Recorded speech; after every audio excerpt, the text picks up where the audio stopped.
Excuse ma'am, approve na po yung floor plan. Bakit mo pinirmahan ng approval? Sabi ko, ipasign mo doon sa president. Hindi ko sinabi sa'yo na pirmahan mo.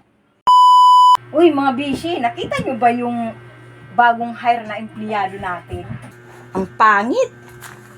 Oo nga, yung parang tipong mapagkakamalan mong shoplifter.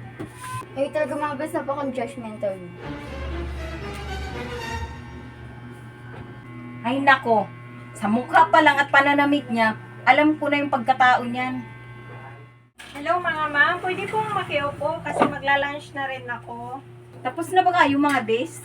Tara na, at baka madugutan pa tayo dito. Sige na nga, tara na. Aray.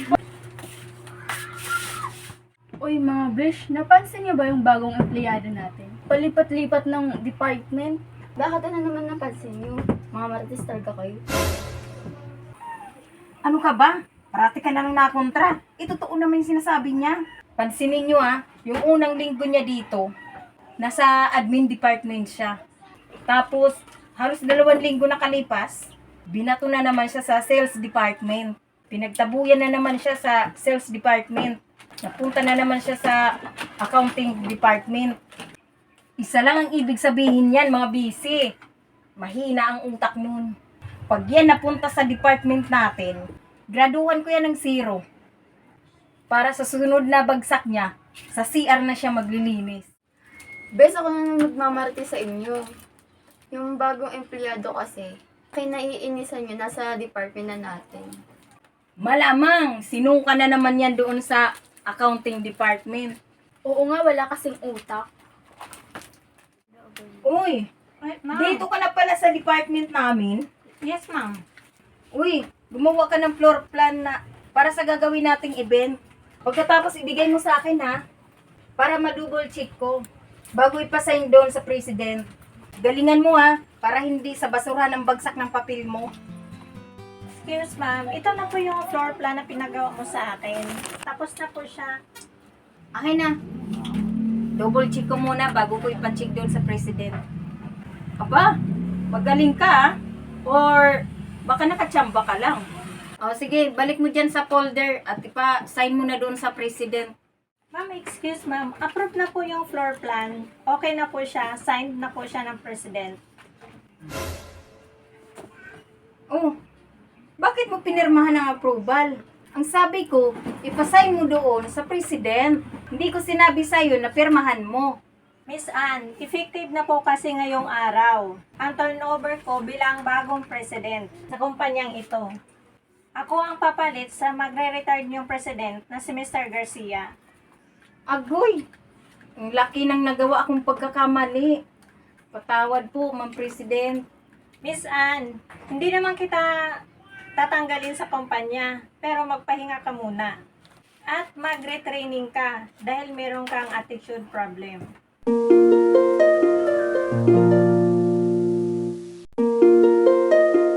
Tapatin mo na nga ako para naman hindi ako magmukhang tanga at hindi naman ako manhid para hindi ko maramdaman na may iba ka ng kinalulukuhan. Oo, tatapatin na kita.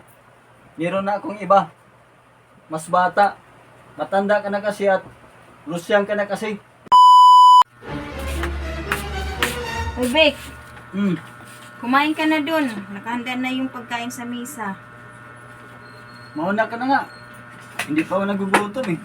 Alam mo, napansin ko lang. Ang laki na ng pinagbago mo. Dati-rati ang aga-aga mong umuwi galing sa trabaho. Ngayon, madalas ka nang ginagabi At ayaw mo na rin kumain ng mga niluluto ko. Tapatin mo nga ako. May problema ba tayo? Wala. Pagod lang ako. Kumain ka na nga dyan. Baka gutom ka lang eh. Yan, isa na rin yan sa napansin ko sa'yo. Yung mainitin ang ulo mo. Isa pa yung cellphone mo. Nagkaroon bigla ng password. Tapatin mo na nga ako. Para naman hindi ako magmukhang tanga. At hindi naman ako manhid para hindi ko maramdaman na may iba ka ng kinalulukuhan. Oo, tatapatin na kita. Meron na akong iba. Mas bata. Matanda ka na kasi at Lusyang ka na kasi. Itong bago ko, batang-bata at sariwa. Hindi katulad sa'yo, matanda ka na at lusyang ka na. Eh kung ganun, maghiwalay na lang tayo. O sige, ano pa ba? Aalis na ako dito.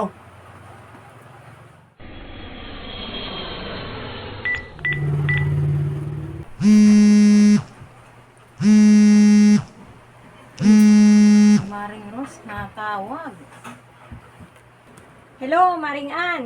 Meron pa seminar si Mayor sa City Hall bukas.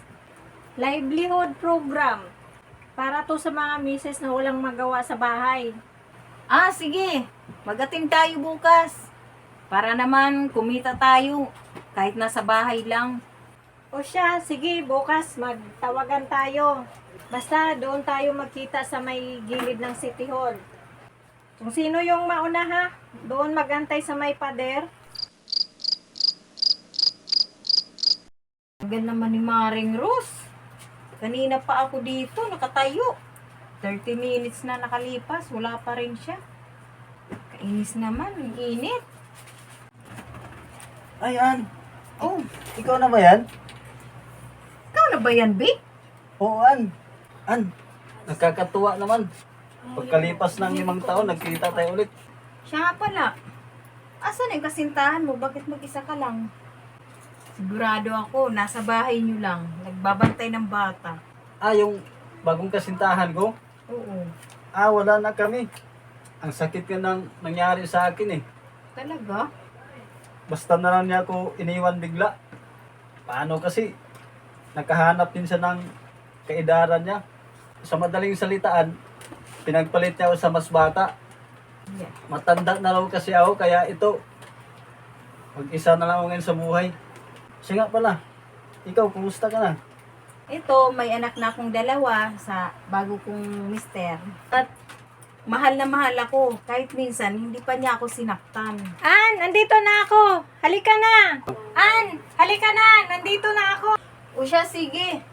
Maiwan na kita at nandyan na yung kumari ko. Nagkamali ako ng pag-iwan kay Ann. Huli na sa akin ng lahat. Patawad, Ann.